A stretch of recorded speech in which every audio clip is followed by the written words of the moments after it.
मेरी डिलीवरी को 3 मंथ हो चुके हैं। 40 डेज के बाद मुझे हर महीने 2 बार पीरियड्स आ रहे हैं। नॉर्मल है या नहीं? जी नहीं, नॉर्मल बिल्कुल नहीं है। आपके हार्मोन्स खराब हो चुके हैं। आप अपने हार्मोनल टेस्ट करवा लें या अल्ट्रासाउंड के जरिए चेकअप करवा लें। आप अपनी करीबी डॉक्टर गायनोकोलॉजिस्ट के पास जाएं। और इसके अलावा आप अपनी डाइट अच्छी रखें। डाइट पे भी हो सकता है वीकनेस की वजह से भी आपको हो सकता है, क्योंकि आपकी डिलीवरी हुई है और हैवी वर्क अब आपकी नॉर्मल हुई है या ऑपरेट हुआ है, ये आपने नहीं लिखा।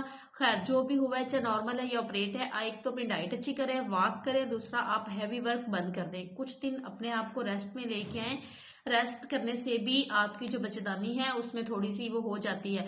कुछ बहनें ऐसी होती हैं कि डिलीवरी के 10 दिन बाद ही उठ के काम काज करना शुरू कर देती है। इसके लिए ये होता है कि एक तो वजन बढ़ने लगता है, बच्चेदानी नीचे की तरफ जोर मारती है, अपनी जगह पे सही तरीके से नहीं पहुंच पाती, या फिर अंदरूनी वीकनेस आपको हो सकती है जिसकी वजह से आपको ये मसला आ रहा है। तो इसके लिए आपको चेक करवा के मेडिसिन लेनी बहुत जरूरी है।